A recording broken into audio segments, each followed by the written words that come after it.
अगला टॉपिक है समतल दर्पण पर लंबवत पड़ने वाली प्रकाश का परावर्तन। जब कोई कोण बनाते हुए जाता था तब तो जानते थे कि अभिलंब के साथ जितना कोण बनाते हुए कोई किरण जाती थी उतना ही कोण बनाते हुए रिटर्न हो जाता था।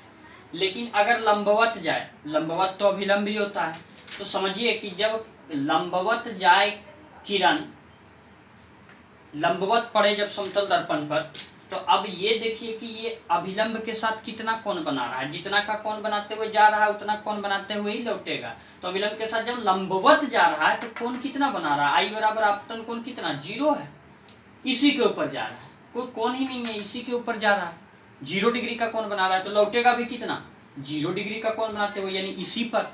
तो समतल दर्पण पर लंबवत पड़ने वाली प्रकाश की किरण परावर्तन के बाद उसी पथ पर वापस लौट आती है, याद रखिएगा इस बात को। अगला देखिए बिंदु है प्रतिबिंब के बारे में पढ़ते हैं। प्रतिबिंब की परिभाषा पहले सुन लीजिए। प्रतिबिंब की परिभाषा है कि किसी बिंदु स्रोत से आती प्रकाश की किरणें, किसी बिंदु स्रोत से प्रकाश की किरण आ रही है, किसी बिंदु स्रोत से आती प्रकाश की किरणें दर्पण से परावर्तन के बाद जिस बिंदु पर मिलती है या जिस बिंदु से आती हुई प्रतीत होती है उसे उस बिंदु स्रोत का प्रतिबिंब कहते हैं। फिर से समझिए, किसी बिंदु स्रोत से आती प्रकाश की किरणें दर्पण से परावर्तन के बाद जिस बिंदु पर मिलती है या जिस बिंदु से आती हुई प्रतीत होती है उसे उस बिंदु स्रोत का प्रतिबिंब कहते हैं। ठीक है, प्रतिबिंब 2 प्रकार के होते हैं। अगर ये परिभाषा आपको प्रतिबिंब का याद हो गया तो जो 2 प्रकार के प्रतिबिंब हैं, पहला वास्तविक प्रतिबिंब और दूसरा आभासी या काल्पनिक प्रतिबिंब, उन दोनों का परिभाषा याद करना आसान हो जाएगा। पहला देखिए जो है प्रतिबिंब, वास्तविक प्रतिबिंब का परिभाषा। देखिए इस दोनों को हम नोट्स अगर कर रहे होइएगा तो उसको आप पूरा कर लीजिए, हम यहाँ से बोलेंगे उसको आप पूरा कर सकते हैं।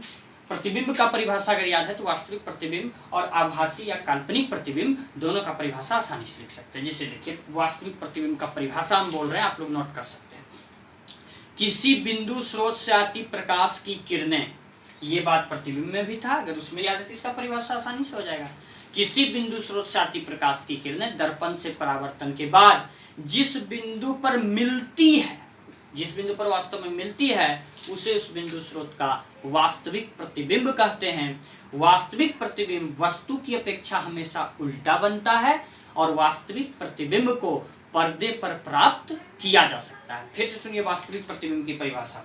किसी बिंदु स्रोत से आती प्रकाश की किरणें दर्पण से परावर्तन के बाद जिस बिंदु पर वास्तव में मिलती है उसे उस बिंदु स्रोत का वास्तविक प्रतिबिंब कहते हैं। वास्तविक प्रतिबिंब वस्तु की अपेक्षा हमेशा उल्टा होता है। दूसरा देखिए आभासी प्रतिबिंब का परिभाषा समझिए, नोट कीजिए।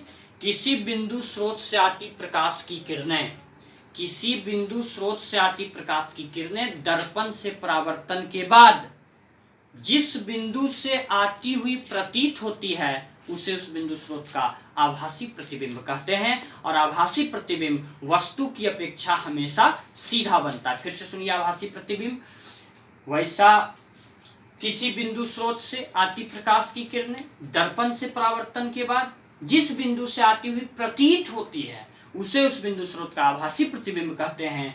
आभासी प्रतिबिंब वस्तु की अपेक्षा हमेशा सीधा बनती है और आभासी प्रतिबिंब को टूटी फूटी रेखाओं से दिखाया जाता है। किरण आरेख में आप लोगों को आगे बताएंगे।